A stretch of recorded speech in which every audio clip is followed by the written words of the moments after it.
caltrop is an area denial weapon designed to stop the enemy. The caltrop is a sturdy, simple, yet effective weapon no matter its position. Its purpose was originally designed to stop elephant and donkey attacks. It graduated to stopping tanks. And now, the caltrop is your defense against propaganda, polished lies, and manufactured outrage. It's free from counterfeit credibility and synthetic truth. However, inside the walls of the caltrop, you're going to be forced to think. Ladies and gentlemen, boys and girls, children of all ages, Mike Calderese is the caltrop.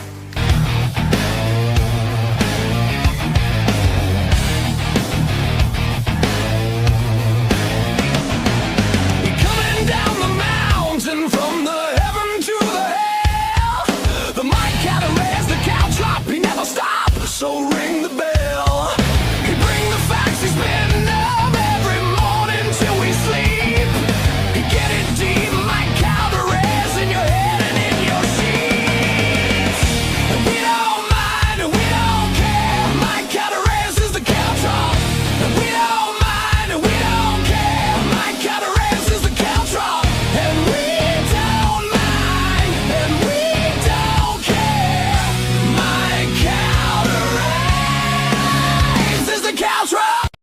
Good evening and welcome to the Caltrop. I am your host, Michael Calderese, and welcome. I apologize for not doing the show on Monday. I had an estimate that just ran late and could not get it going.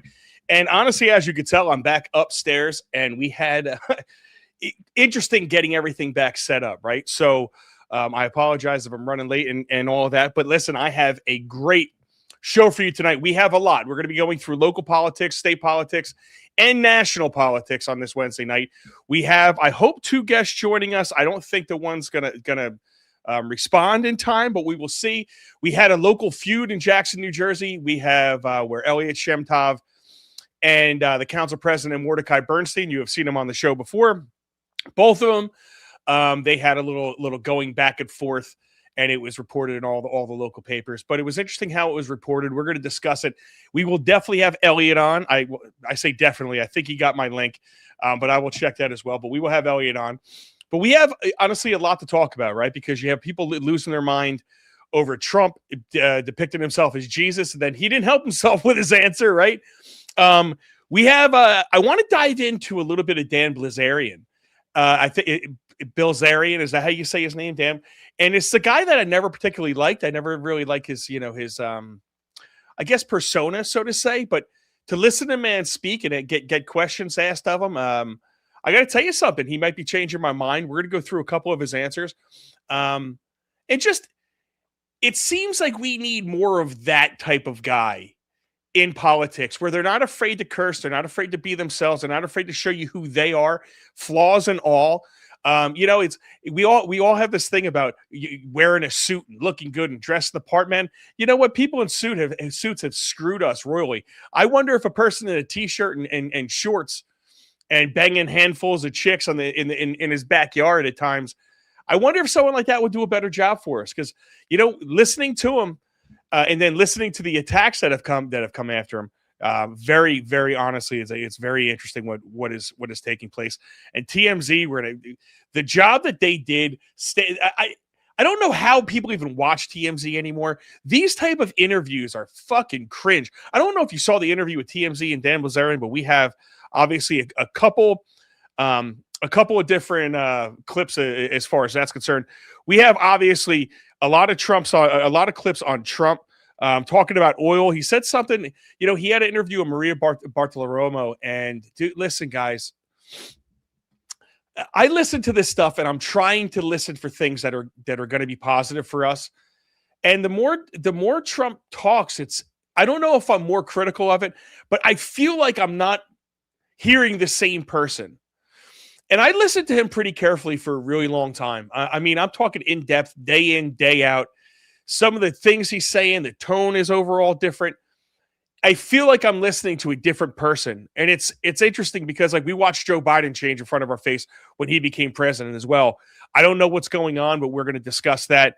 I actually see Elliot in the background, so I'm going to do my monologue and then and they get to Elliot. But listen, we have a lot to discuss. So let's waste no more time. It gets to the mics right. Shut the fuck up and listen.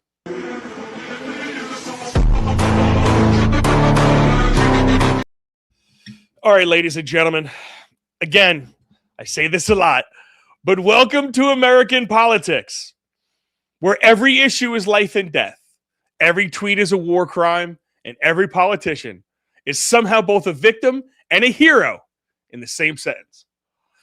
Look around. Local, state, federal, it doesn't matter. It's not government anymore. It's reality TV with worse acting. On a federal level, it's beautiful, everybody. Republican versus Democrat, red versus blue, good versus evil, Marvel versus DC, but everyone's the villain. They can't agree on the economy, the border, healthcare, education, but somehow, they all magically hold hands like it's a Disney ending when it comes to Israel and Ukraine spending. Isn't that amazing?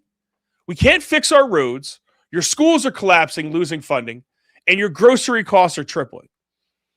And fuel's going skyrocketing. But don't worry, we found unity overseas with a star.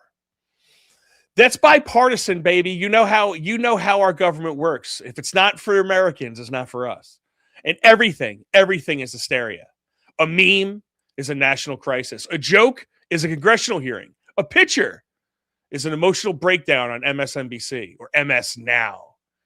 One picture of Trump looking like Jesus, and suddenly the outrage machine explodes. Now you've got people who haven't stepped foot in a church since a wedding in 2007 screaming, "This is blasphemy." Blasphemy, people. It's like you didn't even believe in Jesus. You treat the 10 Commandments like it's an optional DLC content. But today, you're a fucking theologian? You know, sir is a lifelong defender of Christ. It's like, you're not a defender of Christ. You're not. Just relax and shut up. It's a picture. But then the excuse comes out from Trump. And he's like, oh, no. That wasn't me like Jesus. That was me as a doctor healing people. A doctor. What is this Grey's Anatomy Trump Messiah edition? Oh, yeah. This is Dr. Trump Savior MD, specializes in miracles, walking on water, and hand healing. And people just eat it up because that's where we are now. Politics isn't about truth. It's about who could sell the dumbest story with a straight face. But then we shift over to the media circus, enter TMZ. Because, of course, they're involved. They take a guy like Dan Bilzerian, who, I mean, let's be honest, most people never took seriously. And the second he says something that even remotely resembles a coherent thought, boom, you are one thing, an anti-Semite. That's it. That's the whole argument. There's no debate. There's no discussion. There's no context. Just label, stamp, and move on. And here's the part that drives me absolutely insane with laughter. They don't even care if it's true. They just throw it out there like it's spaghetti on the wall, watching it stick. And once it's out there, it doesn't matter what you say. You could write a dissertation, hold a press conference, hire a PR team. They've already decided who you are, and they're spreading that rumor. And honestly, that's to me where Dan messed up. We're going to watch it soon. Why are you defending yourself, Dan, to people who already made up their mind about you? At that point, just go, yeah, sure, I'm everything you say I am. What else do you have? And keep it moving about the points that you are making. Because you're not in a debate, you're in a smear campaign. Now let's take that. Let's bring it home. My area, local politics, because this is where it gets really fun. Let's take Brick, New Jersey. You've got officials standing there going, "Hey everyone, great news! We saved you millions of dollars." Crowd applauses, and because of that, we need way more money. You're like, wait, what? That's not how savings works. That's like your kid coming up to you like, "Dad, I didn't spend my allowance this week, so I'm going to need double next week." It's like, no, you get less this week. That's how this works. You don't get rewarded for not needing money by getting more money. So naturally, the question is, Brick, where did it go? You didn't spend it, you didn't save it, but now it's gone and you need way more? What is this? Government accounting or a magic trick? Watch closely as your tax dollars disappear. Hey, We saved you 26,000 last year, but we need 27,000 more this year. Then we take a ride over to Jackson, where apparently talking to the wrong person is now a political crime. You've got a council president, Mordechai Burnstein, posting about a candidate's meeting with a Palestinian woman on Easter. And instead of, I don't know, having a conversation and not posting on Easter, it turns into this is disgusting, this person supports terror. Based on what? A conversation? When is talking to someone an endorsement of anything they believe? If that's the case, half of you would be canceled for Thanksgiving dinner. Oh, you sat next to Uncle Tony. Wow. I guess you support everything he said about aliens and the IRS. This is where we've gone, people. We can't talk. We can't meet. You can't listen. Because the second you do, you're labeled, attacked, and dragged. And the best part, the people accusing you will deny it, then defend it all in the same sentence, then contradict themselves on camera. It's like watching somebody argue with their own reflection and losing. And that's the theme of this. It's not about truth. It's not about solutions. It's not even about winning. It's about performance. Fake outrage, fake enemies, fake virtue. But a bunch of grown adults playing a game of who could sound the most offended while doing the least amount of actual work. And then they turn around and tell you, hey, stop playing politics. It's like, what are you talking about? I'm just watching this circus. And you're the clowns running it. So here's the real question. When do we stop accepting this? When do we stop rewarding lies, stop excusing incompetence, and stop pretending contradictions are normal? Because right now, these people lie, deflect, and spin while getting paid with your money. Tax dollars, funding theater, and kids with microphones is what it sounds like. At some point, it's on us, not just to notice it, but to call it out loudly, consistently, and without fear. Because until that happens, nothing changes, people. It's the same script. It's different actors. Same ridiculously bad show full of lies. That's Mike's right. Hope you listened.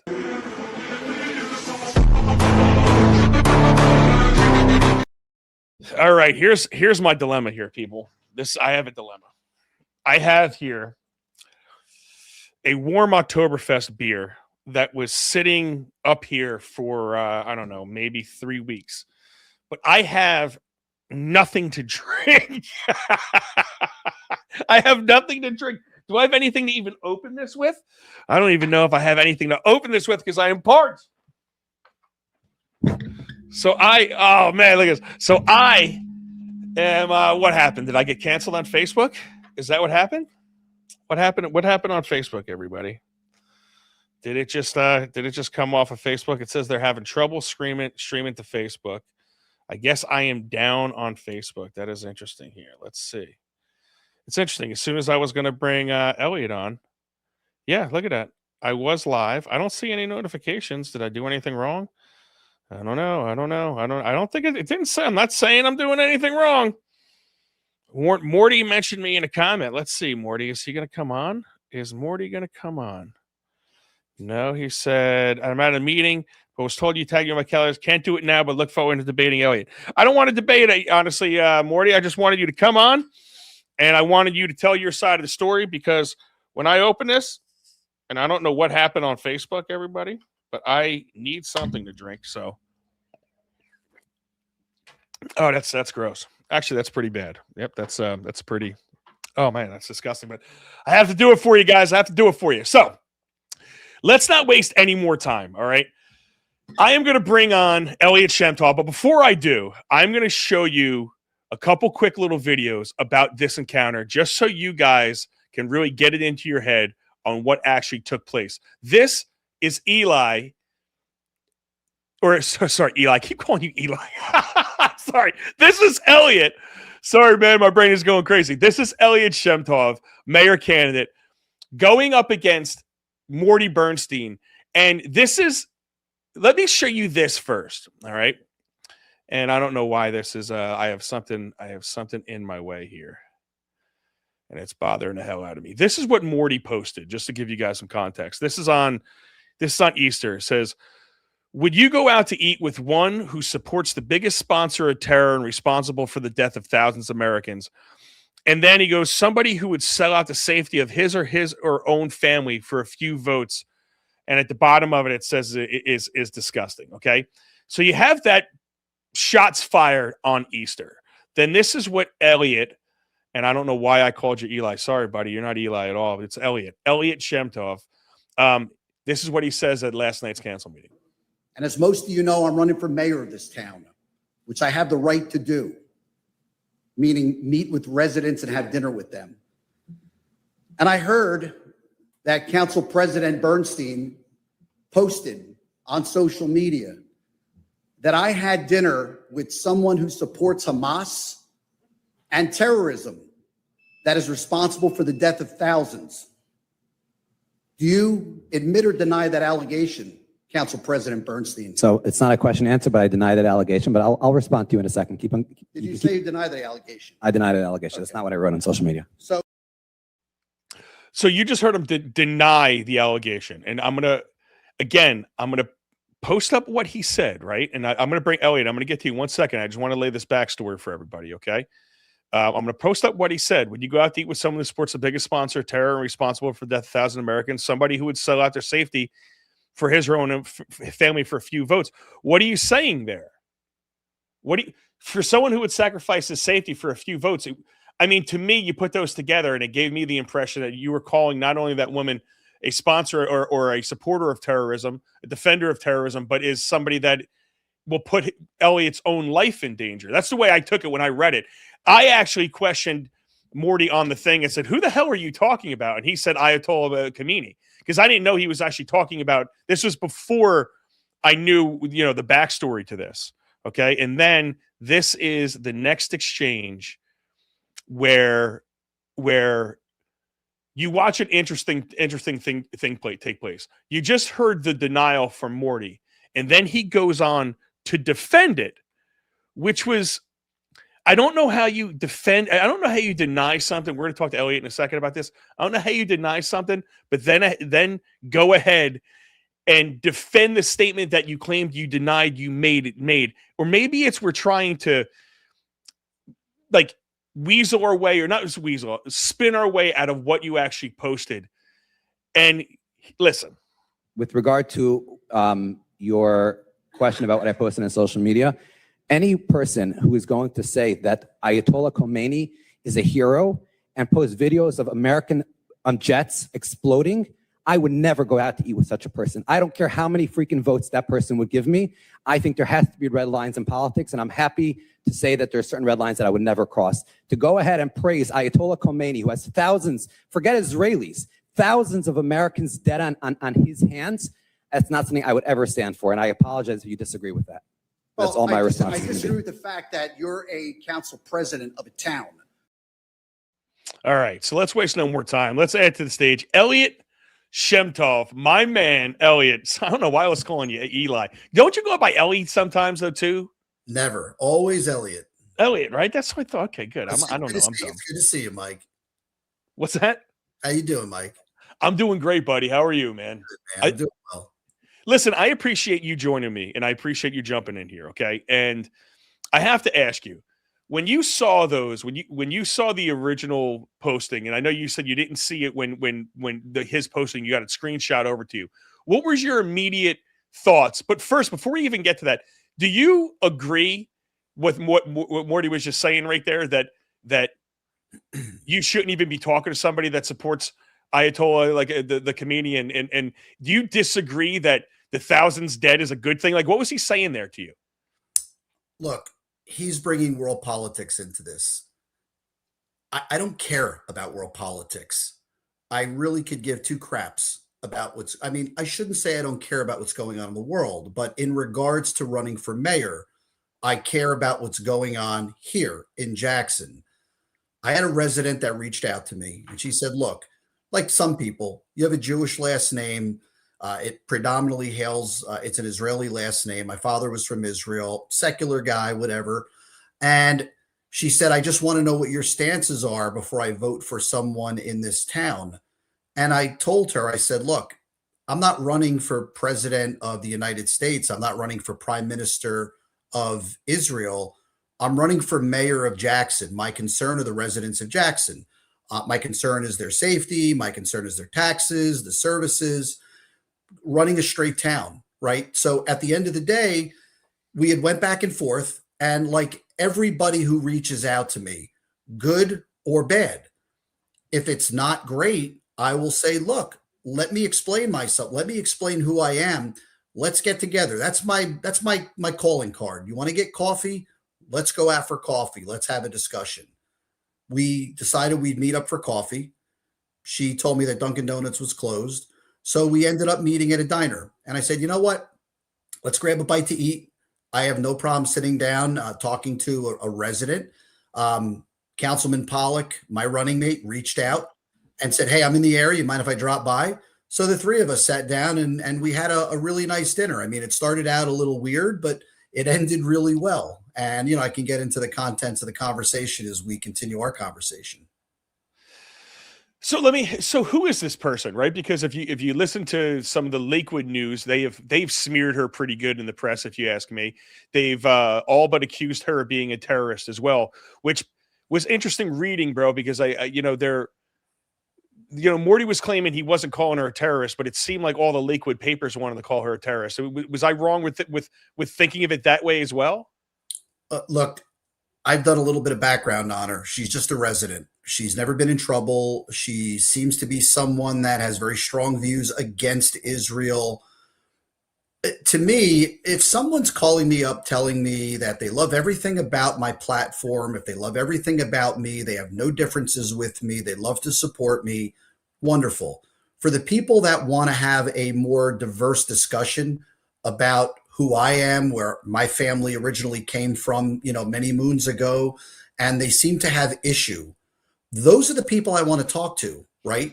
As someone who's running for office, you want to have the opportunity to discuss who you are, what your platform is, and what you stand for, specifically for the people that don't support you out of the gate.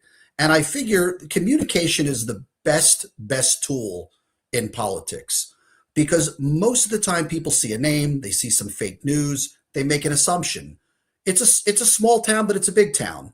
So it's small in the sense that there's only 66,000 people and X amount of voters. I'm willing to meet with any voter anytime from any walk of life and have a discussion, because again, it's not about Israel. It's not about US politics. It's about what's going on here in Jackson. So I felt compelled to meet with her.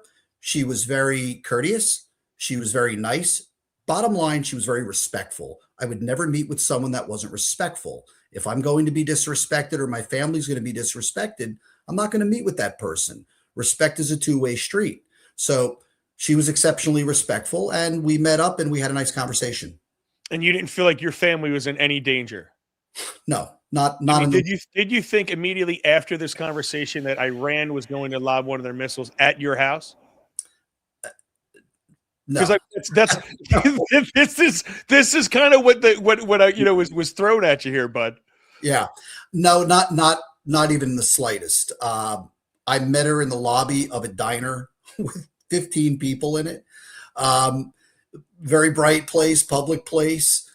We sat down at a table in the center of the diner. Chris Pollock showed up at the same time.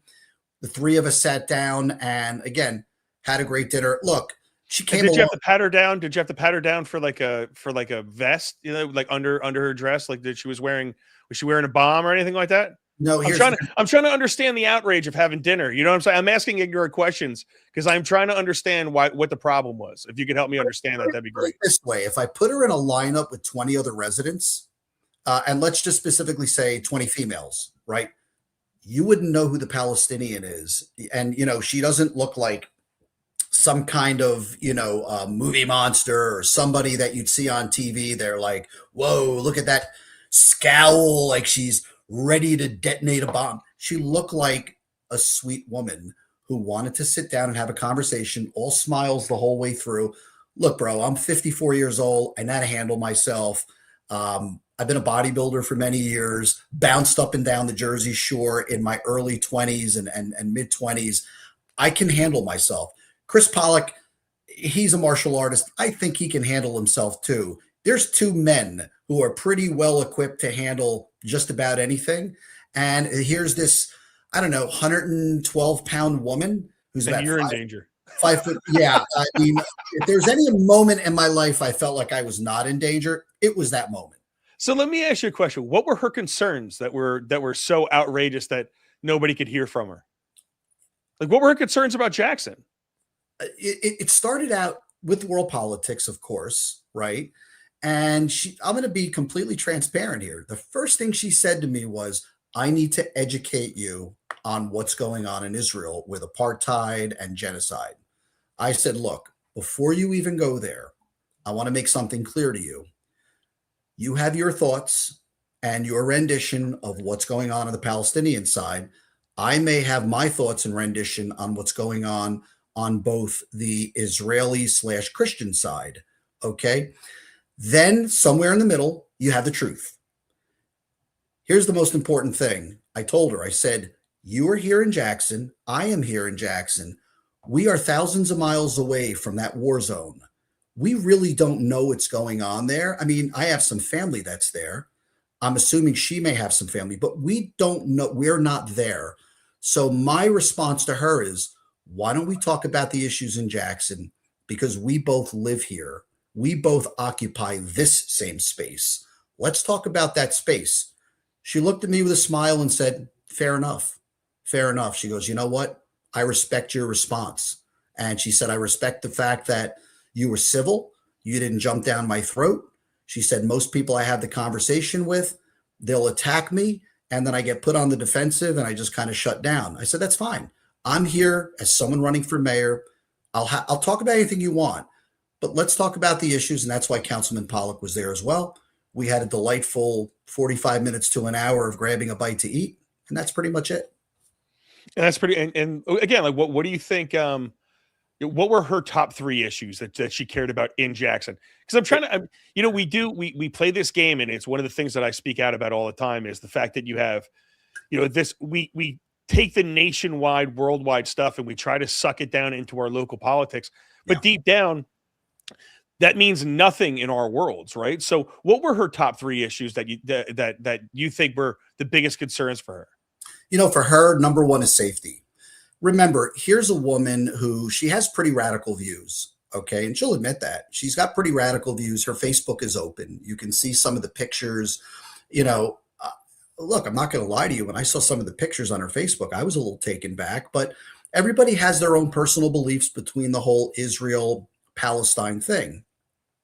I'm taken back by a lot on both sides, bro. Yeah, man. Look, it's a huge issue that can be debated until the end of the earth, right? And in her mind, her thing was, look, my issues are my safety. I'm a Palestinian woman living amongst not much of my own, right? Amongst folks that are opposite of me. And I just want to feel safe. And she said a few times people have called the police on me. They've called me a terrorist. I've had counterterrorism units here from DHS. Nothing ever happened. They've called. And now she's plastered in the papers, man. Yeah. And why is that okay, Elliot? Let me ask you, I don't mean to cut you off, but this is something that really bothers me is you have the absolute condemnation that I get all the time on a day-to-day basis from certain groups of people calling me names, calling me labels, but for like what Morty did, right? He didn't hesitate to shit all over that woman. Excuse my language, but that's the only way I could really say it. He didn't hesitate to do that. Why is it accepted when it's Palestinian, Muslim, or any of that stuff? Why is that type of hate accepted? And do you find it interesting that, the non-religious citizens of Ocean County, one of the complaints that we have is that all of this is thrust on us and we're called all these names. And if we even speak out about it, you can't say anything about that, about one group of people, but that group of people could say everything about everybody else. And it's always tolerated. And it's not just tolerated. It was on display in your Jackson council meeting of all out really degrading a citizen of the town who I don't understand how this is accepted. and how it's either condemned on one side or accepted on one side. I love your thoughts on that. And I love you to tell me, like, what are do you have a solution for this stuff? Because I really think if you're going to be consistent and say one thing's wrong, I think everything should be wrong. And I think, one of the things I would ask Morty to do is, like, can you just clarify? That's why I asked them on. Can you clarify and just let me know, why did you put this woman on blast? And now why is the Lakewood Scoop and the Lakewood Alert putting her Facebook posts on? I saw the pictures that they showed weren't that bad. It was a lion eating a rat with the Star of David on it. It was things like that I have seen on the other side. I seen some. Listen, it was crazy on both sides. You know where I come down on all this stuff, right? But why is this stuff tolerated where it's one's okay, one's not? And we're talking about the same residents really dealing with the exact same fears, aren't we? Yeah. Yeah. And, I think at the end of the day, people should be judged on character and content. That's it, right? You could never make a broad statement and say every Jewish person is a bad person or every Palestinian person is a bad person. Matter of fact, Ronnie is, said to me, she goes, I don't have a problem with Jewish people. I have a problem with the Israeli government. And I said, look, again, I'm not here to dispel anything about the Israeli government or whatever. I'm not there. I'm here. I can tell you about our government. I can tell you about Mordechai Burnstein. I can tell you about Jennifer Kuhn. I can tell you about those folks because we live it, we feel it, we see it every single day. And to answer your previous question, her top things were safety. She said, look, I just want to be safe. My kids want to go to school. My husband wants to go to work. We want to earn a living. We pay our taxes. We don't cause trouble. My kids play in the street, whatever. We want to be safe. The other things, like every other Jackson resident, she wants to keep her taxes lower. She wants fiscal responsibility, and she doesn't want to see overdevelopment. She doesn't want to see the enhanced traffic. So she is no different than anyone else in this town. Again, you want to rip her viewpoints up about the world and about how she feels about Israel. And I understand the topic. It's a very sensitive topic for a lot of people because you have a lot of folks here who have connections to Israel. And when I say connections, I mean family, I mean friends. Maybe they hailed from there and now they came here, they came to Lakewood, and then whatever the case may be. Okay. I understand how those folks could kind of be, they could worry about world affairs. But just because this woman is a Palestinian woman who has views that don't align with their views, she's just a woman. You know what? If you're worried about her, knock on her door and talk to her. I spoke to her. I think I'm a pretty good. That's a red line, though. Apparently, that's an absolute red line. Let me ask you this: what is the number one breakdown between relations with people? What is the number one thing that destroys relationships, whether they're world affairs or even simply marriages? What is the number one breakdown? Well, I think it's lack of communication. Bingo. Lack of communication. Now, to have communication, you need to have dialogue. If you don't have dialogue, you don't have anything. So you know what? I opened up a line of dialogue. I'm the one who initiated it, not her. I reached out and said, look, I'll meet with you. I'll talk to you. I'll show you that I am just a good steward of Jackson, and I am here to represent every single resident who pays taxes and who follows the rules. That's it. As far as her own political affairs and what she believes in, that's fine. She can believe in whatever she wants. She has that right to. There's only three things promised here in the United States. That's life, liberty, and the pursuit of happiness. If you follow the rules, you should be able to exactly, and I wasn't even reading your shirt, you should have the ability to follow those three. And as mayor, I am here to represent every person that follows the rules. Keywords, follow the rules. And that goes for the politicians as well, by the way. We have a lot of politicians who do not follow the rules. And I can tell you this, once we win this election, and we will win this election coming this year, we are going to clean out the mess in town hall, and we are going to restore this town back to the way it was intended to be, which has been many years in the coming. So listen, I think I want to do this. I'm going to open up the phones real quick. I'm going to keep you for a couple more minutes. If you're available, you look like you're pretty comfortable in your room right there. Yep. If anybody has a question for Elliot, we'll leave it up there right now. I'll open up the phone line 732-608-4358. If you're typing all those numbers, you go ahead and you could touch that like button with your finger. Also, obviously subscribe and hit that notification bell, let you know we went live. Apparently we are down on Facebook. It's probably because Elliot was coming on. It's funny when I have people like you on, Elliot, they want to they want to bring us down, man. If I talk about Richie Roberts, I come down. It's absolutely unbelievable. Let's see. You ready? All right. Hello, you're on with Elliot. Justin. What's up, Mikey? How you doing, bud? What do you want to ask Elliot? So, a question for him. They brought in a new business administrator this year into town a couple months ago, paying him $300,000 a year. He's got a $60,000 brand new take-home car. He's also collecting a six-figure pension from the state from a previous job he retired from. Prior to that, no business administrator in town made like over $250 or something in that area. So this guy's collecting well over, including the vehicle, $100,000 more, and he's not really any more qualified than other people you could find. So $300,000 is more than the governor makes. So why should a municipal employee be making $300,000? That is my question. And how does he feel about that? Awesome. I'm going to get you off, bro, and I'll have him answer. All right. Okay, I'll listen. Thank you, bud. Fire away, bud. I love this. What do you think about that, Elliot? Justin, thank you so much for that call, man. That's a hot topic right now. This government talks about they're these big conservative Republican fiscal responsible folks. That doesn't sound like fiscal responsibility to me. When I looked at the pay range of what the business administrator is supposed to be getting, it's supposed to be somewhere between 100 something thousand and I think like 225. Every business administrator before that got around 225,000. Didn't get a car. In some cases, they did get medical benefits, which are about $25,000. And by the way, you're supposed to get a pension as well. They paid this guy $300,000, but I'm going to tell you why they also did that. They snuck in some language in the contract that also made him a public safety director. That's never been done before. That's unheard of.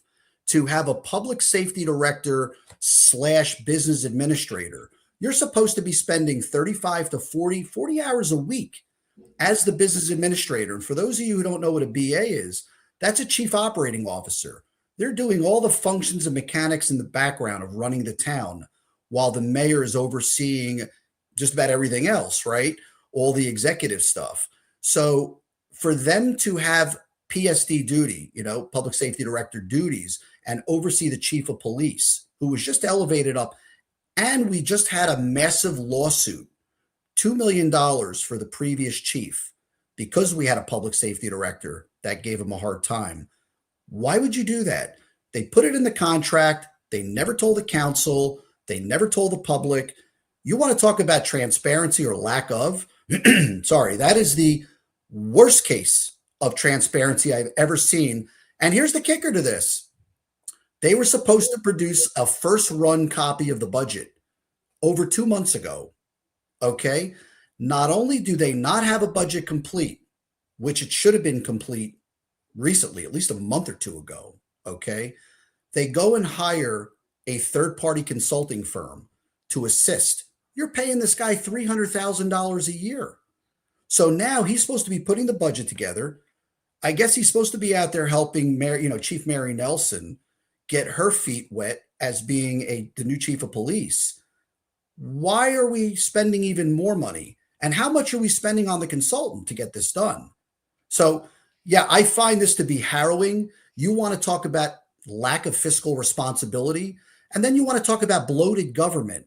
I mean, I could go on and on. The rental department, another thing, right? That can be done inside of code enforcement. You don't need a separate department that you're paying an inexperienced person to be your rental inspector. So, I mean, again, I don't want to digress here, but I'm just using examples of bad fiscal responsible, accounting work. And to me, honestly, this is a major issue, and this is an issue that Jackson has had for a long time. Misappropriation of our funds, our tax dollars. Absolutely. Once again, last chance. I'm going to again, phone lines open for Elliot. If you have a question for Elliot, we'll take one more if you want to ring in. Let me ask you this, Elliot. Are you like, one of the things that does bother me, and I guess I'm going to throw a little criticism. I'm not saying criticism, but I'm going to ask you about some of the criticism that I hear about you. Number one, you're playing politics with this issue. Number two, you grandstand at some of these meetings, right? Do you think you're grandstanding or playing politics with any of these issues? And why did you go there the other day to confront him at the council meeting? Look, at the end of the day, we are trying to get this town straightened out. Jackson is unique. Okay, you've got 20 years of mismanagement in this town, and you have this current administration, which is an absolute mess. They're driving us into the ground. They're developing areas that shouldn't be developed, like the Pinelands. Okay, they are spending money left and right. This is our taxpayers. This is our money. This is taxpayers' money. And this has been going on for a very long time. It needs to end. The only way it ends is if you are vocal. You have to go before the council, and quite frankly, you have to call them out on their bullshit. Because if you don't do it, people will not understand it. There's a lot of people in town who follow politics, but then there's a lot of people, they just open up their tax bill, they pay it, they get upset, their stomach churns for a couple of days, and then they move on. But it's important that people know the issues, and that this council, this government is confronted. And it basically, we almost have to, it sucks. We almost have to litigate this, Mike. We almost have to do this in a fashion where, like when you see in Congress, where you have to litigate the matter to expose it. You have to expose it. And let me tell you something, Elliot. If I was you, I would honestly, I throw out these things all the time. Calling out the press for putting this woman on blast, for a person who has not committed crimes, has not committed an act of terrorism. All she did was support her people. That was what she was guilty of. Doing the same exact thing that the other side does in mass, which is defend your side. You defended your side and still listen to her. She defended her side and still listen to you.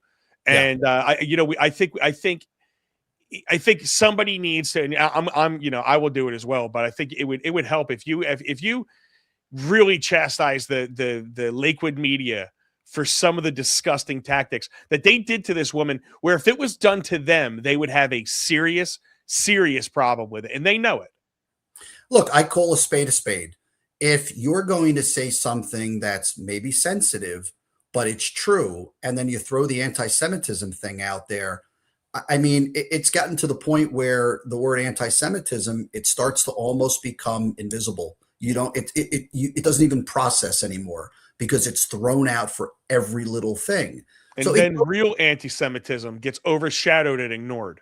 Right. Exactly. And of course, look, we do have anti-Semitism. We have a lot of everything in this world, and especially in this town. Anti-Palestinian, anti-Muslim. We have a lot of anti-everything exactly in America. We have racism, you name it. Okay. We have problems. This is not a perfect world. This is not a perfect country by far. It's certainly not a perfect town. But you know what? If you have good folks in the town that really have the town at heart, and they just want to come in and help, that's a good thing. Because honestly, Mike, this town needs it. In this election, if we were to lose this election, we lose the town. This is it. This is the last election before the town is gone for good. And we have a window. It's a 20-year window. If we can win this election, and I believe we will, myself, Chris Pollock, and Amanda Trombetta, I firmly believe we can fix this town. We can get it back on track. We have a great team behind us ready to come in with a transitional government that will fix things, fix it quickly. We're going to do it. We're going to do it quickly. Got to do it quickly. If you say quickly, you got to do the Trump quickly. All right. I got to criticize you for that. Elliot. Listen, man, any final words? I really appreciate you joining me on late notice tonight to talk about this issue. It was a big local issue that everyone was talking about. I saw a lot of videos. I saw a lot of conversation about it today. So any final words on that event, that maybe you didn't say? Look, I'm going to keep it simple. Judge people respectfully. Be respectful. There comes a time and place where you have certain people that deserve to get bashed. Okay, that whether they're in the government, they're not in the government. But before you go out there and bash people, be respectful. If there's reciprocation on their side, phenomenal. You're good to go. And like I said, we're here to love each other. We're here to take care of each other. We're here to make sure the town is good, it's on track. That's my only goal. I'm not a politician. I never was. And quite frankly, after this term in office, I don't plan to be one after that. So I just want to get things fixed up. I'm just a resident who's pissed off that wants to get things back on track. That's it. Hey, listen, better than being pissed on. I'll tell you that much. Elliot Shem-Tov, mayor candidate for Jackson, New Jersey. Listen, man, thank you very much for coming in late notice and spending as much time with us as you have, man. You obviously know you're always welcome here, and I wish you luck in your race. And listen, Morty, when he said he looks forward to debating you, that's what he said, bud. So I look forward to those future debates. That's what I gotta say. I'll debate Morty anytime, but I'm not running against Morty. When he decides that he wants to run for mayor, I'll do it. We'll put it on pay-per-view. We'll have a ball with it. Trust me. And I told Morty, I said, I am so confident. I'll even give you your first campaign check for $100. I'll be your first donor if you want to run against me. That's how confident I feel. But Mike, thank you. I appreciate you having me on. No worries, man. Thank you. Have a great night, Elliot. Take care. Everybody, Elliot Shem-Tov, Jackson mayor candidate. Listen, man, I definitely reached out in the same fashion. Look, this is the God's honest truth. And I get people are busy. I'm not getting on Morty for this. And I wanted Morty to come in right after Elliot to discuss it. If they wanted to come on at the exact same time, I will do that as well to kind of talk through this issue, because I think it's an important issue. And I want to know where the mindset was in making those posts on Easter. I want to know his side of the story. And I heard, some of the things that I heard during that event, during that council meeting were very concerning, just like with Brick, New Jersey. When I hear the EMT talking about, first off, the EMT supervisor is an ex-police chief who's getting hundreds of thousands of dollars from his retired position to make another $100,000 in another position. I don't know why no one else is qualified for this stuff. But you hear my town talking about, hey, we have saved you guys thousands and thousands and thousands of dollars, but we need more money next year. We saved millions, but we need more money. We saved millions, but we need more money. And then when I ask, hey, where'd the money go? I get, it was allocated to different things. Well, why aren't we staying inside that budget? Oh, because it goes into a surplus budget. And then, okay, so what you're doing is you're overfunding the cops so you could feed your surplus budget. How about stop taxing us so much? And I got to tell everybody, if your town needs this much police, you're doing something wrong as a society. You're doing something wrong. How do you need this many police officers just to be safe? I thought safety was on us. It was not on anybody else to make us safe. But we're spending millions and millions and millions of dollars on police and on public safety. And I don't understand the concept. No, I get it. We have a lot of bad drivers. We have a lot of people breaking laws. There's a lot of issues, but I think that's something we have to solidify. Let me get to the chat. We have an old name, or not old name, but I love it. Amen Disker. Amen Disker. What's up, buddy? Love it. What's up, Amen Disker? Welcome. You're getting 10. Damn. I just have driver's arm. Yeah, you know what? Listen, I work outside. I'm a mason contractor. Calderice Masonry. If you ever need any masonry, do not call this number. What you're going to call is you're going to call my cell phone. And if you want that, just message me. I started this number so I don't have to give out my cell phone online. Amen Disker says, no communication. Definitely Monroe is popping off right now. I'm loving it. What's up? Good live. Chief Queef. I really appreciate it.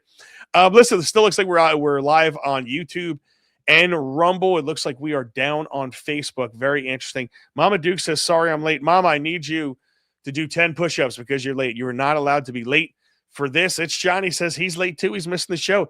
Dude, what are you guys doing? And we have the boat. Yo, let's fucking go. The boat. They just went live yesterday. Wolves and Wiseman on the Reignited channel on Rumble. Make sure you check them out. Those guys are absolutely Outstanding. Facebook is a slacker. Yeah, you know what's interesting? Sometimes I say something on Facebook and then they take me down, but I usually get a notification for stuff like that happens, but I don't know.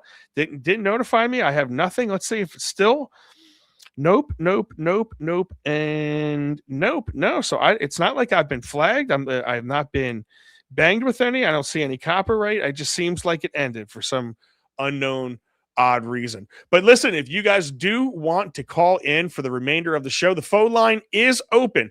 So give me a shout, 608-4358. And what I have to do is I got to get used to when you call in, I'm like, what's your name and where are you calling from? What's your name and where are you calling from? And when you call up, I want you to give me a fake name or you give me your real name. I want you to get a nickname. It'd be fun if you did some shit like that. But if we start talking about anything that you want to chime in, discuss, and bullshit about, let's go. All right. So let's start here. We obviously did local politics. So let's move on a little bit more to local politics. All right. Here we have TMZ, and let's go into a little bit of Dan Bilzerian. Holy shit, are we 8:55 already? Wow, we spent a long time with Elliot, didn't we? Do we want to kick Dan Bilzerian? Let's kick Dan Bilzerian to Friday. How about we do that? We're going to talk about Dan Bilzerian on Friday because that was a very, very, very interesting one. Because I wanted to get to a couple things with Trump and with all this other stuff. All right, everybody went crazy over this picture. Did everybody see this picture? Trump of Jesus, right? Is this it? So he posted this on his Facebook page. And he said, nah, everyone went crazy, or on his Truth Social page, everyone went fucking lost their mind. I don't know why you delete these things, because the second you put that up, Trump, you had 18 million people screenshotting that, reposting it. It was like, oh my God, can you believe Trump is depicting himself as Jesus? And it's like, okay, cool. You depicted yourself as Jesus. What does that mean? Right? It's like, okay, you put it on your thing. It's a joke. Come out and say, guys, it was a joke. I was just fucking with you. Okay? I was just fucking with you. But then he had to say this. Things. Do you have any questions? Mr. President, did you post that picture of yourself depicted as Jesus Christ? Well, it wasn't depicted. It was me. I did post it, and I thought it was me as a doctor, and had to do with Red Cross, as a Red Cross worker there, which we support. And only the fake news could come up with that one. So I just heard about it. Only the fake news can come up with you. So this is, he says it was a doctor, right? It was a doctor. And you see the Red Cross there because you see a nurse there. So there's a nurse and there's a doctor. And, here's the thing. You guys know I love doing this shit. This does not bother me. I want to start off by saying this doesn't bother me whatsoever. The picture of Jesus and him healing, that doesn't bother me. It made other people lose their fucking minds. I don't care. That stuff I think is hysterical. I don't have a problem with Trump doing that. I have way less of a problem with him posting that than saying I'm going to disintegrate an entire civilization, okay?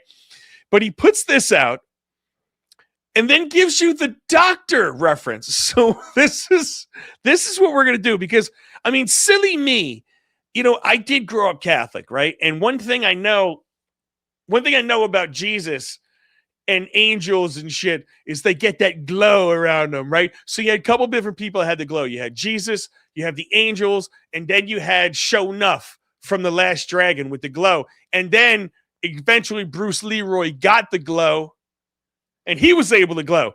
But Jesus, the hands coming out of Jesus, Trump Messiah, are glowing around the guy's head. And everybody's there praying, and you even see the person praying. Look at it. Look where's it? Right there. You see that one praying. There's a prayer. But you have the nurse, you have the army guy, you have you even have the angels in the sky. I don't know what they are. They look awesome. Righteous picture. But Trump says, no. I'm a doctor. I was a doctor. So we're gonna have some fun with this. Let's go. And just do me a favor. Put it in the chat really quick. Let's have some fun. Does this picture right here, one more time, does this picture right here look more like a doctor healing somebody? That's a doctor healing somebody. Or Jesus healing somebody? I don't know. So let's go back and forth. Okay, there's Jesus. There's Trump. Sorry, there's Trump. Dr. Trump, MD.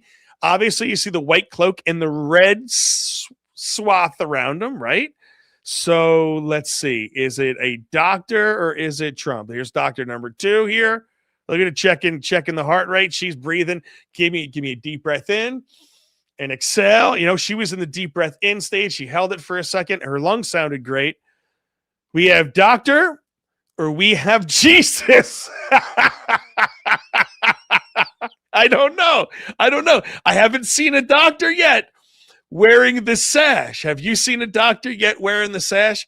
I don't know. Here's doctor number 3 right here. All right. Now I picked this one out because this one has a red shirt on, but it's a collared shirt. So I see doctors wearing the doctor garb. So if you're a doctor, so you had 2 different garbs here, right? If you're Jesus, you have rags with the red or blue around you, okay? If you're a doctor, you wear that thing called a lab coat. You have the doctor's coat, and it would say Dr. Trump, MD, on the lab coat while he has his healing hands on the guy's brain, okay? But you have this doctor, red T-shirt, all right? And then we have another one. There's Jesus, and then we have another Jesus. I don't know. I don't know. This looks to me like Jesus. It doesn't look like a doctor to me. Trump.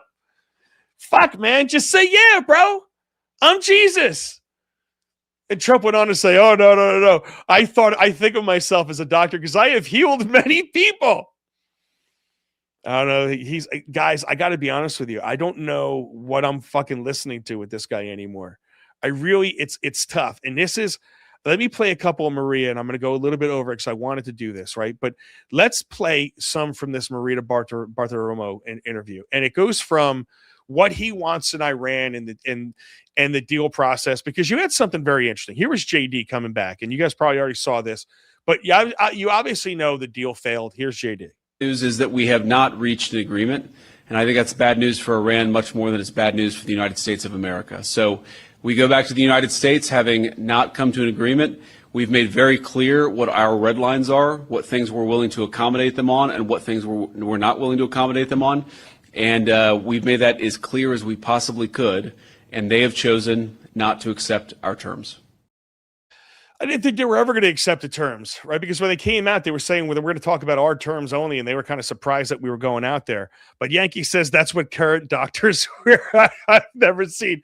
If you could show me one picture of a doctor with the red sash and the healing, glowing hands, dude, I'm gonna love it. Mama Duke says Trump fucks with these ass clowns all the time. Yeah, listen, that's the funniest part about this is because he could turn liberals into Jesus lovers. I mean, anything he says, he knows they're going to have the anti-response. He should come out and say, I fucking hate myself. I really just fucking hate myself. And all the liberals are going to be like, wait a second, you can't hate you more than I hate you. So now I have to love you. They're going to lose their shit because he loves, and he's going to say, hey, everybody, you should hate me too. And then they can't do what Donald Trump says. Hey, well, you got to hate me. I don't know. Do me a favor, Yankee 68. Show me what doctor wears the red sash. The boat says, bro, when he's all hopped up on Big Macs, Diet Coke, and flurries at 3 a.m., you never know what he's going to come up with. I never thought I'd say this, but I think Trump needs to start smoking weed at night, and it might make some of these posts a little bit more coherent, or at least the answers afterwards a little bit more coherent. But this is Trump on what he wants coming out of these negotiations. I think they were smarter than the people from before, Khomeini and that group. Because look what it got them. Look what all of their antics were spending they spent all their money on weapons. We've destroyed most of those weapons. Mm-hmm. But when I say about a civilization, it really has changed. It really has. But think of it. They're allowed to say death to America, death to this, death to. And I make one statement, they say, oh, such a big deal. Let me tell you, that statement got them to the bargaining table, and they haven't left. They haven't left the bargaining table. I predict they come back, and they give us everything we want. And I told my people, I want everything. I don't want 90%. I don't want 95%. I told them, I want everything. Well, and what Everything, every fucking thing. So that's the type of Trump I do like. Okay, when you're in there and say, listen, we're negotiating, I want everything. Fuck these people. Okay, I get that. And now we're blockading and who knows? I think this is going to go on for a lot longer. I don't think it's going to be interesting when the 2-week deadline comes of full civilization destruction. It's going to be interesting to see what he does. But I do like there's a lot of people I heard that doesn't like this blockade. If you're going to be doing this and now we are committed to this, the blockade makes sense to me, being committed to this thing already. And you guys know really where I stood with this. Maria goes on to say, if they don't give you what you want, what are you going to do? And they have no cards. They have no cards whatsoever. So if they do not give up that effort, is that the plan? Will you further destruct Iran? Yeah, I will. If they don't give that plan up, yeah. I'm not in huge hurry. What we want to do is we'll open up the strait. But the ships are coming up to the United States. Let's talk about that. I've been inviting everybody. The ship, and now what he said right there is absolutely true, right? The ships are 100% coming up to the United States, and they're coming up to the United States in record numbers, okay? Where is it? Record setting. Here you go. There's a record setting higher than usual number of oil tankers in the U.S. Gulf of Mexico. Recent reports indicate that 60 to 68 empty tankers are currently headed to the U.S. Gulf Coast to load on oil and gas, largely driven by disruptions in the Strait of Hormuz. Listen, if this is all over oil, just tell me. Tell me, stop lying to me about bombs, stop lying to me about nukes, stop lying to me about all the other happy horse shit, and just say we want to control the oil. It is in America's best interest to control this oil. It is in America's best interest to cripple them and to get Venezuela's oil and have it and us sell it. That's what's in America's best interest. And I will say, absolutely, I am 100% behind you. Stop lying to me about all the other horse shit. Oh, I really believe that if they got a bomb and if they did this and if they did that and if they played with their nipples, they would get the mood to launch nukes. This is the stuff that you're hearing, and it drives me crazy. But I do like the fact that we're setting records here. But this is what he says about gas prices and fuel prices. And I got to be honest with you guys. When we first started this, what did I say? I said fuel prices are going to be up for months. It's going to be up for months. This is not going to be a short, temporary thing that everybody was saying. Oh, it's transitory. You remember that with Biden? Oh, it's transitory. It's transitory. Inflation's transitory. Yeah, everybody, have you heard that inflation was transitory? And it wasn't, was it? No, it wasn't. It lasted for a really long time. And when you have people like that are Iran, that are dug in, that have had results in closing the Strait of Hormuz, they've had big results with that. They've gotten their ass kicked as far as, what we did with aerial assaults. But overall, they have really affected the global economy. They've affected the American economy. Again, this war's already cost me about $1,000 in diesel alone. So when I look at this, I'm like, why do I need to keep beating? Why do I need to keep getting beat? Why do I need to keep paying for all this stuff? And how much longer are we going to be dealing with really high energy prices? And this is Trump on that. And they all said, we agree. So do you believe the price of oil and gas will be lower before the midterm elections? I hope so. I mean, I think so. It could be, or the same, or maybe a little bit higher, but it should be around the same. I think this won't be that much longer. They're wiped out, man. They're wiped out, and you don't get a fair shake. You don't get. We need a free and fair press in this country, and I don't even know why people would do that. Why would they say how wonderful they're doing militarily? They're doing so well. The country is wiped out. We lost one airplane, and we captured the 2 pilots. How about we saved those 2 pilots? Unbelievable. Which no other country has the capability of doing. Usually, when that happens, countries wave goodbye. They say, lots of luck, because you're going deep. So again, this is the stuff that drives me outside of my mind. The question on the table was, what about gas prices? And then he answers it, but then shifts over somehow to saving the pilot. That tells me you don't want to talk about the gas prices. It tells me you want to run away from this issue because that was a major issue that you ran on. And you're sitting back and you're saying, oh, the economy was so good that we're in a great position to do that. The economy is this, the economy is that. Well, The economy, if you ask me, is in the exact same shape when Biden ran fuel prices up to $6 a gallon. For me, in my company, in my business, it's the exact same thing. It's the same economy. It's not better. It's not worse. It's the same exact fucking thing. In my economy, in my world, you are costing me money. And again, I'm going to continue saying this. I don't know how much more money I need to be paying for things that don't affect me in a positive way. And I don't care what anybody says. I don't care what any of you guys say. The if, ands, or buts and the chanting, hating of America, I got news for everybody really quick. And you mark my words on this. When we don't go in ground-wise and we don't get all the uranium, and they still have 60% uranium, if I was Iran, the very first thing I would do was go for a nuke. Why the fuck wouldn't you?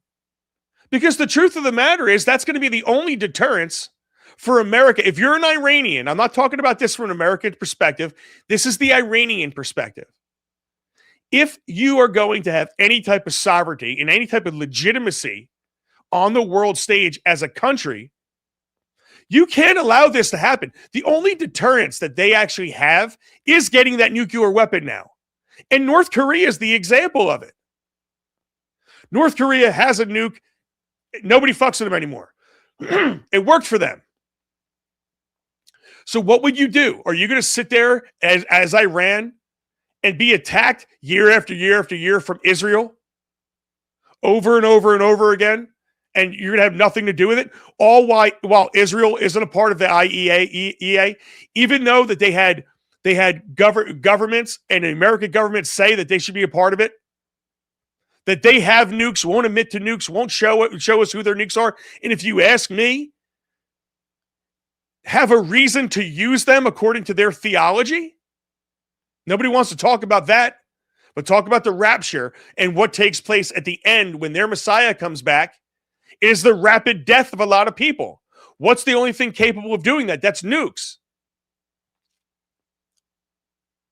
So you know what? When you have this type of situation and you look at Iran from Iran's perspective, if they dig in and they work out a deal where their power, the son, the Ayatollah's son is still the supreme leader. You might be dealing with the fourth string, but now guess what? They're first string, but it's the same fucking Iranian football team. They're still going to be chanting death to America. And now if I was them, I would be hell-bent even more on making it happen. The only thing that keeps Americans safe at this point, everybody, is total destruction. And it's the thing that nobody wants to do. So I'm telling you, this is going to be a backfire of fucking major proportions. And I got news for everybody. This is not making America safer. And now what we're doing is we're fighting for gas prices now, when we made them go up in the damn first place. I'm sorry. I know there's a lot of things that I say about this that a lot of you don't want to hear. And I get it. But I'm sorry. I've spent enough money for foreign wars. I've spent enough money for foreign adventures. I've spent enough money for young Americans to die. I've spent enough money for planes to be shot down. I've spent enough money on bombs. I spent enough money on missiles. I spent enough money on fucking B-2s and fuel and jet fuel. I spent enough on fucking aircraft carriers. We spent enough fucking money. And I want us to have the best defense on the planet. And I want us to have the best offense. I do. I'm not saying I don't want the best military. Of course I do. Of course I do. But we have spent enough for everybody else in the world, and we have not spent enough on us. Again, we give the Taliban, it's like $500 million a week. Do we understand that fucking concept? We fought these people. We spent $3 trillion over there fighting them, and we're still giving them billions. How does that make sense? Somebody make that make sense. It doesn't. And it's the same thing like Brick, New Jersey on, hey, we saved you all this money, but we need more money. It's the same thing locally. It's the same thing nationally. It's the same thing worldwide. It is absolutely batshit crazy. And I don't know why we defend it. We cannot defend this stuff. We can't defend it. Because when we defend it, we enable it. We enable it. And they get emboldened to do more of it. Enable, they get emboldened. You enable more, they grow even bolder. You give them an inch, they take 9 feet. And then bomb 8 feet of it. And then say, hey, we got to build back 12 feet. Which brings me to the last thing that we're going to be talking about tonight. And this is what kind of set me off on all this stuff. This is Jared Kushner. And he's talking about what he's going to be doing. Actually, you know what, dude? That's a 3-minute video. Let's do this because it's already 9:15. We are going to take Jared Kushner up on Friday. We're going to make fun of. We have a lot of things to make fun of still on Friday. Ruth Wise, we have to make fun of. We're going to talk a lot about the Dan Bilzerian, and then we really haven't talked about the rocket ship, the Artemis 2. I've been meaning to talk, a lot about that. But let's get to the last couple of comments. Yankee 68. The more you question Trump, the more you're helping Iran. I totally disagree with you. I totally disagree with you. How am I helping Iran by questioning Trump, Yankee? Guys, I'm not helping Iran by saying this is stupid because Trump's not listening to me. He's not answering my questions. I'm not empowering anybody. Iran's not listening to me going, you know what? This fucking Calderes, he's smart. You know what? I'm going to bring him up again with JD Vance. Hey, JD, dude, you have Calderes in your area, bro. He's doubting you guys. If you have Calderes doubting you, how full of shit are you? If I'm being brought up like that, I think that's amazing. But, dude, questioning our leaders for their ridiculous behavior and not just ridiculous behavior. Yankee 68, deep down this is not what we voted for. Deep down this is not what he campaigned on. I don't care what anybody says. He did not campaign on high fuel prices and war. He did not campaign on saying, hey, 1 year in, I got the greatest economy again, and now I could just start attacking everybody. This is not what he said. And I guarantee you, if he was saying that this is what his plan is, when he was running, he would not be elected. He would not have been elected. This is not what he was saying. I'm allowed to question that. I'm allowed to question why the guy I voted for all of a sudden pulled a 180. I'm allowed to question why you said a lot of things and you made a lot of promises. And now you're still living off of the 2016 promises that you brought forth a lot of what you said you were going to do. I'm allowed to question why I'm listening to a different person. I'm allowed to question why it seems like Benjamin Netanyahu is getting briefed by JD Vance before President Trump is. I'm allowed to question why our government is working with the Israeli prime minister and the Israeli president hand in hand during these negotiations, reporting directly to them. I'm allowed to ask why are we attacking Iran in the damn first place? I'm allowed to ask, why are we basing this on ifs when our own intelligence community says they were nowhere near getting nukes? The only people that said in America they were getting nukes was Donald Trump and Netanyahu. Tulsi Gabbard testified they were not getting nukes. They weren't a day away. They weren't an hour away.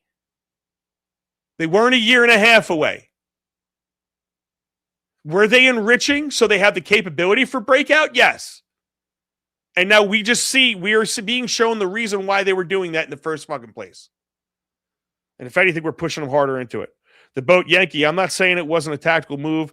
All I'm saying is that the nuke was item number 1 and oil was item 1B. Oil is it, man.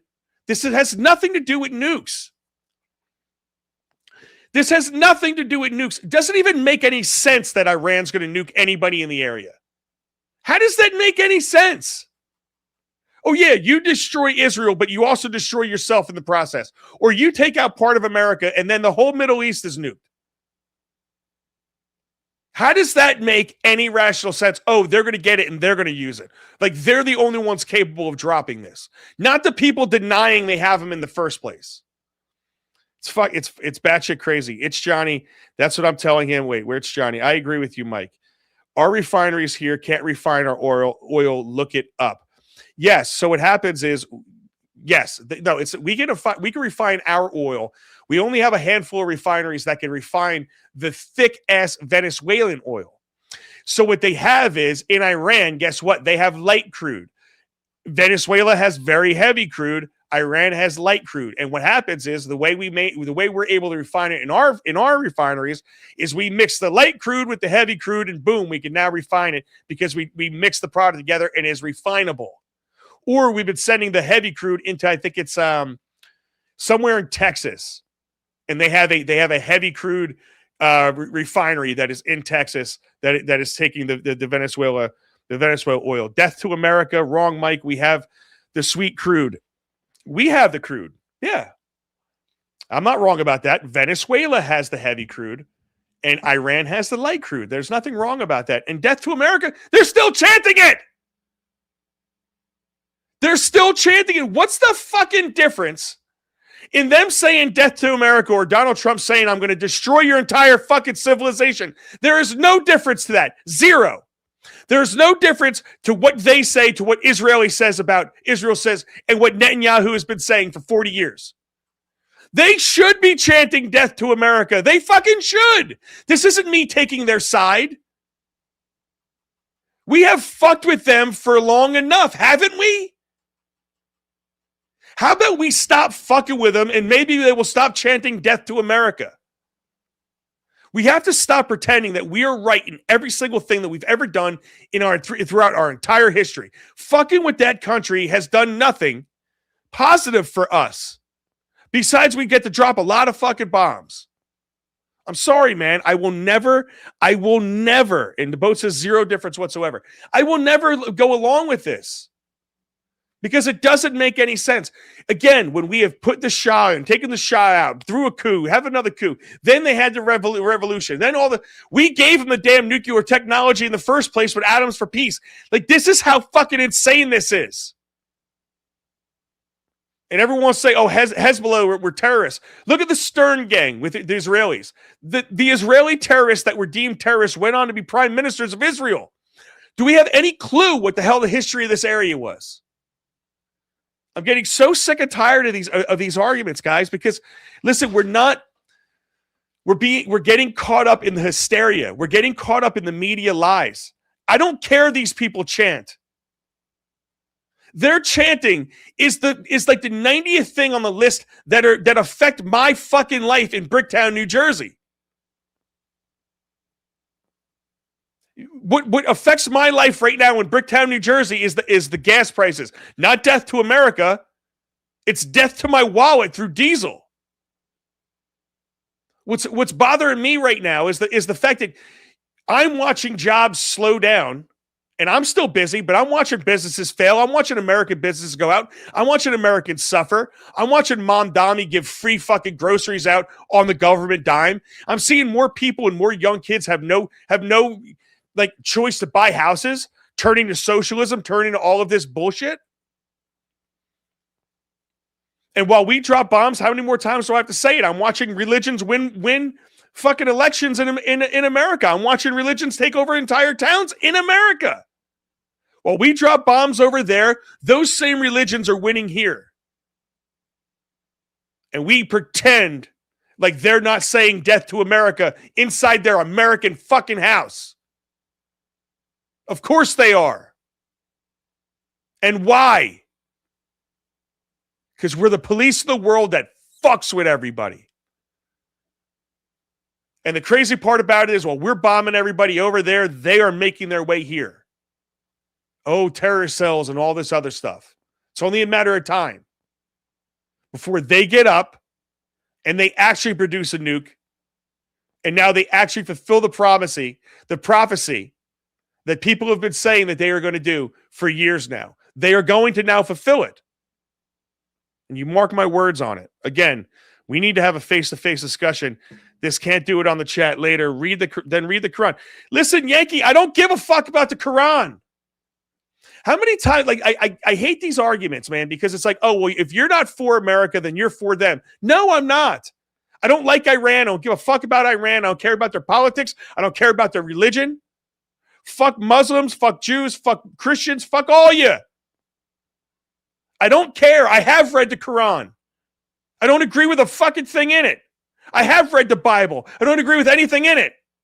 I've read parts of the Talmud. I don't agree with a fucking thing in it. I don't care for religion. I care for America. I care for our grocery bills. I care for our fuel costs. I care for our inflation. I care for my medical bills. I care for my car payment, my mortgage. That's what I care about. I don't care. I care about religion being dictated to me in my own country, which is happening with Muslims, with Jews, with Christians, and with Mormons in fucking Utah, and with you name it. It's going on. Indians in Texas, Punjabis in California, and no one's going to tell me that religion's a large part of this country. It's a large part of this country, but it does not belong in our politics, because what you always get is you're going to get one religion rule. You're going to get it. You're going to get religions that are fighting each other in this country. You mark my words, it's coming. The 1% of these people, these religions, are soon going to be 5%. They're soon going to be 10%. They're soon going to be 15%. And then guess what? Now we no longer have just political disagreements right and left. Now we have political and religious disagreements, more than what we have here today.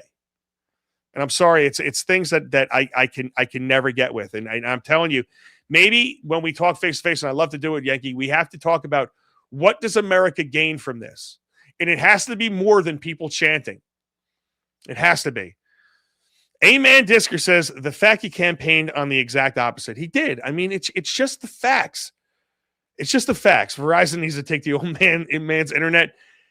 I have to be honest. I'm so sick of him, bro. Is what Amen Disker said. Listen, man. I'm definitely disappointed in what I'm seeing right now. I think everybody is very clear with. Chief Queef says he knew what he was doing. That's why he didn't put his hand on the Bible during the inauguration. After that, I said, oh man, we might, if fucked up. Not happy with him in this administration. Listen, I'm gonna say something really fast. I fully believe that this, I don't care what Trump is doing in Iran. This is still better than what we had with Biden. It's still better than a lot of what we had with Obama. Because let's face facts, we had war, we had incursions, we had drone strikes, we had Obama drone striking American citizens. We had a lot of fucked up, warped ass things going on with Obama as well. So, the fact of the matter is we actually do have a president, and the president seems like he's working, okay? Do I have to agree with everything he says? No. Do I think his presidency is a total failure because I disagree with this? No. But I do think that you campaign on something, you should honor what the hell you campaigned with. And I can't stand that we don't hold these people accountable for doing the exact opposite of what they said that they were going to do. Like Amen Disker said, he in fact campaigned on the exact opposite of what he's doing right now. I'm sorry, that really bothers me. This is 100% stupid. Using AI for target packages, playing games with people's lives. When a school gets blown up, opposes that shouldn't have happened. I don't know what you're saying there, buddy. Our government is full of geriatrics that already lived out their lives who have no care for the youth and prosperity. Chief Queef, that is the most accurate thing you've ever said. And Jake Calva says, I love when Trump screws with the lib turds. He drives them crazy all the time. Think about how we got Democrats and lib turds to support a maniacal terrorist regime. My same views, preach, brother. Agree, way better. Laura K, love it, man. Love it. You're in the chat. Agree, way better. Yeah, man. And listen, again, I'm gonna end it with this. Terrorist regime. We just heard from Elliot Shem-Tov, the mayor candidate. And it's interesting because, again, you have a woman that clearly thinks Israel and Bibi Netanyahu are terrorists and terrorist regimes and a terrorist state. And then you have Morty, who clearly thinks that the Iranians are terrorists and they're a terrorist state.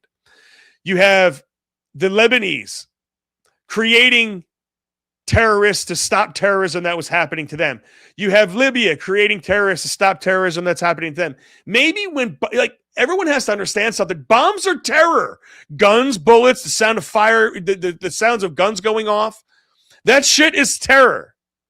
I don't care who you are. I don't care who's doing it. And terror has done nothing but create more terror. That's all it's ever done. That's all it's ever going to do.